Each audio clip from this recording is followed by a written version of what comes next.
Several significant banks that have spoken with the SEC have been granted the green light to circumvent balance sheet reporting, which is included in today's breaking news. I never believed that this day would arrive, at least not under this present iteration of the SEC. Not only is this a tremendous victory for cryptocurrency, but it is also a huge victory for XRP. When it comes to banks and brokerages, is the Securities and Exchange Commission SEC coming to the realization that it needs to ease the one-to-one requirements? A response to the campaign for change that Congress has been running.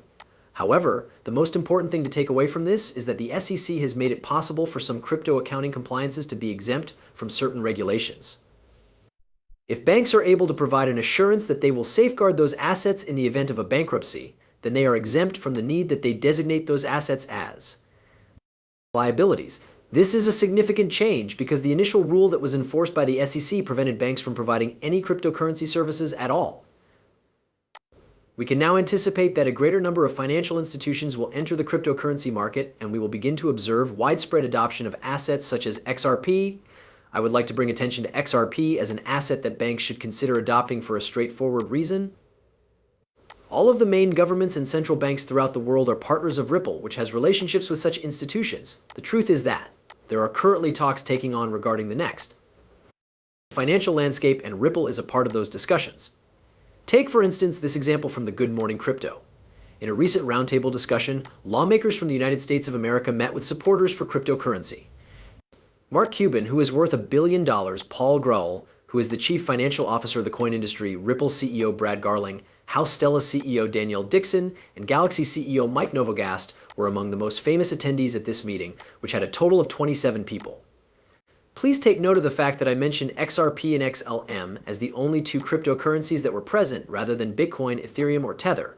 According to the chief executive officer of Stella, it is evident that these leading figures are aware of the fact that leadership from the United States regarding blockchain technology and digital assets is essential in order to guarantee that both this industry and this technology are able to develop. Note that this is of the utmost significance. And now, despite the fact that it was the administration of Joe Biden who organized this covert roundtable, the President of the United States, Joe Biden, was not present. This is a very concerning reality when one considers that we are discussing the future of the United States of America. As a matter of fact, there is additional alarming information. Jerome Powell, the chair of the Federal Reserve, claims in his video that he has not met with Joe Biden or spoken with him over the phone since the year 2022. Put your ears to it. My understanding is that the most recent public encounter between you and President Biden took place on May 31st, 2022. Chairman Powell. This is the most important information I have. Does what you've said sound correct? For the time being, I will accept your word for it. Since then, have you had any private meetings with the president? Okay, please tell me about them. No. Is there any phone contact with the president? I don't think that at all. The news is incredibly stunning and mind-boggling, and it is only getting worse from here.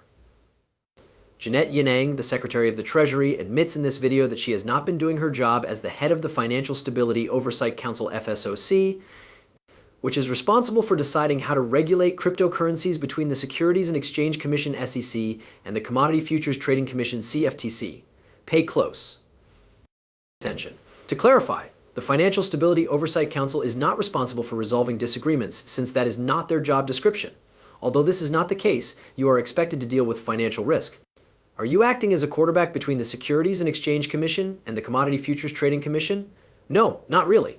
According to our point of view, we have compiled a study on the dangers that are associated with digital assets and cryptocurrency, as stated in my concluding report. To tell you the truth, it is high time that we remove the politicians and legislators that are opposed to cryptocurrency from office. The ones who are not performing their duties are the ones who are strangling the invention of cryptocurrency, which in this particular time period implies that they are restricting the potential of the United States of America. It is up to them to begin performing their duties. In addition, Fox Business journalist Elena Joe Biden's veto of the Securities and Exchange Commission's SAB 1-to-1 bill is a continuation of this front.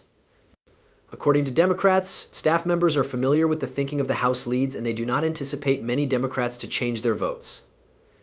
This could be due to the fact that they believe there is a more effective way to overwrite SAB 1-to-1 through H.R. 5741, the Uniform Treatment of Custodial Assets Act. This is a bipartisan bill that was introduced by U.S. Republican Mike Flood and co-sponsored by Republican French Hill, Willie Nicole, and Richie Torres. The bill addresses the accounting treatment of SAB 1-to-1, also known as digital assets. Not to mention the fact that the House Appropriations Bill also contained a policy rider that would prevent the Securities and Exchange Commission from utilizing monies that were provided for the implementation of Senate Bill 121. The power would be taken away from the Securities and Exchange Commission (SEC) if the bill were to be adopted by the Senate before it could go into force. The fact of the issue is, however, that they had to take into consideration the fact that if they did modify their vote, so voting to reverse the veto and enable the repealing of SAB 121, this could be interpreted as a mutiny against their commander-in-chief. It should come as no surprise that this vote in the House was unsuccessful. Put your ears to it. There were 228 people who agreed, while there were 184 people who disagreed. On the other hand, 2/3 of people do not agree. As a result of the president's veto being upheld, the joint resolution is not approved. Both the message of the veto and the joint resolution are sent to the committee that is responsible for financial services. The action being taken by the House will be communicated to the Senate by the clerk. The veto against SAB 121 does not matter because of the FIT 21 bill, which is a bill that should be kept in mind that was passed thanks to the contributions of Ripple and their legal victories against the SEC on multiple occasions. Now, despite the fact that this may be seen as negative news, which it is in a sense, Joe Biden has once again continued his anti-crypto stints, as we can see in this interview with Paul Barron, accompanied by a message, and then of course it is obvious that there is something going on behind the scenes between the Securities and Exchange Commission and a few of these institutions.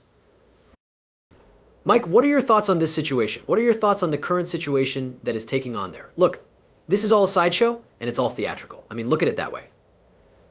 In all honesty, it makes no difference. As a result, one of the things that I am referring to there is this really peculiar fact that there is another measure known as the FIT 21 bill, which would establish some kind of market structure for cryptocurrency. Additionally, it is a means of destroying Senate Bill 121. All things considered, this is still very, very significant news. So far, everything is going according to the plan that Brad Garlinghouse devised. At the beginning of this year, he made the prediction that the year 2024 will be a significant one for XRP values. That efforts are being made to bring the cryptocurrency business and the White House together, and that Gary Gendler will experience a decline in his position. Thinking about the fact that Brad Garlinghouse has participated in private roundtables, thinking about the fact that the Securities and Exchange Commission (SEC) has now reunited banks to begin adopting cryptocurrencies, and thinking about the fact that the SEC continues to lose time and time again in the course of conducting legal proceedings thanks to Ripple. Recent events have shown that Paxos has emerged victorious in the SEC probe of the BUSD stablecoin. This is just another indication that Gary Gensler is experiencing significant pressure to reduce regulation through enforcement, as well as evidence that the widespread adoption of XRP and its subsequent price explosion are just around the corner. Make sure you don't focus on the short term. Instead, think about the long term, and I'll see you in the next one.